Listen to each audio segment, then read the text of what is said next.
There's a new wave, a brand new wave of pre-packaged low-calorie snacks. They're making big claims about slimming your waist. That's why so many of you love them. You adore them. But their takeaway of the supermarket aisle has left many of you confused and wondering whether these low-calorie snacks are your secret weapon or your diet's worst enemy. So I sent chef and best-selling author Rocco DiSpirito to investigate. Noshing, grazing, picking, whatever you call it, we simply love the snack. It could be because we're bored or stressed, sad, or simply just have to satisfy an oral fixation. There are endless amounts of snack foods, but now a new wave of low-calorie snacks has taken over the snack aisle, promising you can munch on chips, pretzels, popcorn, chocolate without the guilt. This low-calorie label comes on really big bags as well as tiny little 100-calorie snack packs. But how do you know which one you should put back on the shelf or which one you should keep for yourself? I asked food scientist Taylor Wallace to weigh in. These snacks are smaller or thinner size portions, so the food label tells a good story, less than 100 calories. The problem is you need to be careful to only consume one at a time, just as a treat every now and then, or else you'll forfeit their total benefits. Are some healthier than others? Absolutely. There are a slew of low-calorie snacks out there. You just have to know what to look for.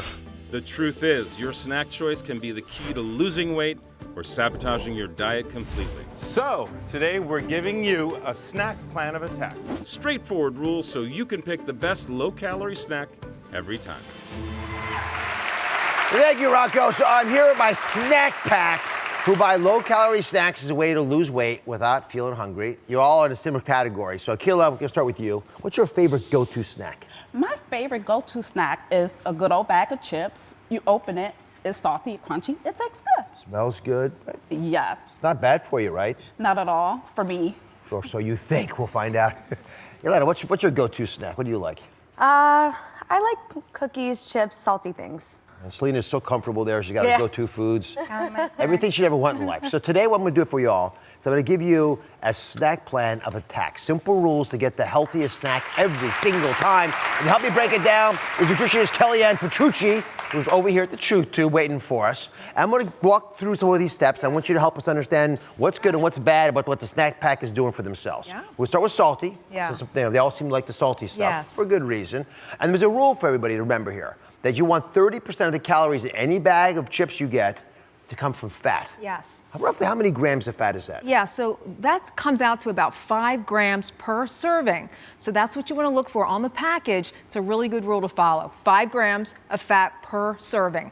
All right, so Kellyann and the med team selected a chip snack that she just loves. It's a super snack that also abides by this rule, and Selena has it. Those little chips you're chewing on, you notice the color? There's like beetish color. That's because they're made from beets. Real beets. Real beets. What do you think about those? These are actually, they actually have a sweetness to them, a little bit salty, and they're not overpoweringly taste of beet, which I thought they would. But they're actually pretty good. So they're not as earthy as a beet. Well, I don't mind the earthy taste, but I get what you're saying. If you were to get the sweetness of a vegetable and let that sing a little more loudly, but you got the savoriness of the salt, you'd have a beet chip, which is why I love it, and it meets your criteria. It does, and it's a hearty taste, so you don't eat as much. All right, next up is the healthy snack rule for crackers. So I'm going to walk you over to this. Be careful. Yeah. Don't step in the cracks. Don't step in the cracks. This is not the shoes to walk. This is not my cracker wearing There we are. shoes. Come on. Don't fall. Okay. Watch out for the cheesy crackers. Okay, yeah. All right, so the rule is this. Look for a box with the word whole as the first ingredient. Why is that so important? Always. Because when you see that word whole, it means that most of the cracker comes from a whole grain. And Dr. Oz, we love this because that means it has 2 things, fiber and nutrition. And here's the benefit. You stay fuller longer, so you're not grabbing stuff later. So you can stay balanced on whatever cracker you happen to be standing on. Yeah. Next rule of thumb to keep in mind is you don't want to be fooled by enriched flour. That sounds like a good thing, enriched flour. But let's be honest, enriched flour is basically flour that's had everything taken out of it. Taken out and then some fake stuff put back in. You put vitamins back in it, you put things that you want to have in food, but it's not the same. So don't go for the head fake. So we found the snack in the super category that fits both those rules, and it still tastes good. They are seed crackers. Ilana, you've got one. I do. You enjoy them? Oh, they're delicious. They're very flavorful. They're very earthy. So it's fulfilling for me to go throughout the day and feel like I had almost a sufficient meal because of all the flavor and taste in it. Well, you look very cuddly over there. Thank you. All right, so let's walk over here carefully. We're gonna walk in our crunchy crackers over here. Now, the next category is sweets. And sweets are an interesting category because you've got to pay attention to a couple of very important rules here. One of them is you don't want to have less than 3 grams of fiber. And I have one other sweet rule I'm going to throw to you. Be careful of sugar-free candies. Yeah. They sound so good, don't they, guys? Sugar-free, why not? Oh, yeah. You get the sweet without the sugar. But they have these things called sugar alcohols in them. Have you heard of sugar alcohols? No. Yeah. You've probably felt sugar alcohols. You just didn't know that's what was causing your problem. Let me explain. I'll be right back. Yep. So you take these sugar candies. Let's take things like gummy bears. They seem harmless. They're bouncing up and down in your mouth, in your hands, right? They're fun. They, interestingly, have a chemical sweetener that we've talked about in the past called sugar alcohol. Now, sugar alcohols are neither sugar nor alcohol, but when you put them on your tongue, they stop bouncing around in your hands, and they bring you joy because they taste just as sweet. So you smile, you're happy. Your mouth digests these things, and the gummy bear then makes its way down towards your stomach. Now, here's the thing. When we go into your stomach, we realize the stomach can't actually digest these gummy bears. Instead, bacteria in the large intestine finally meet up with them. And these bacteria, these little brown things, when they digest the candies, they release gas, right? That causes bloating. What's more, people think they can have the whole bag because there's not that many calories.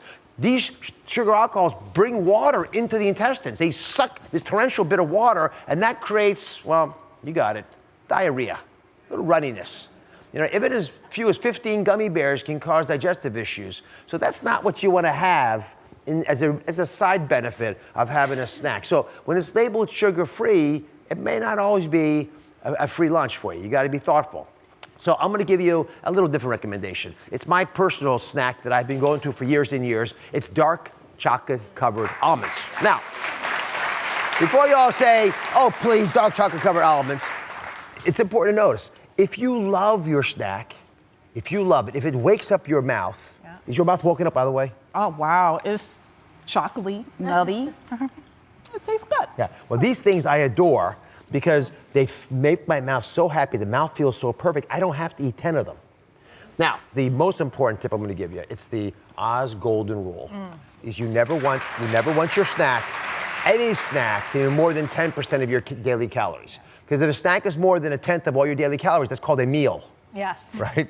So I've included the rule and the entire snack plan of attack in one easy-to-use sheet that you can bring to the supermarket. It's on DrOz.com. That's what it looks like. Thank you for watching. Don't forget to subscribe and turn on notifications so you never miss out on new videos to live the good life.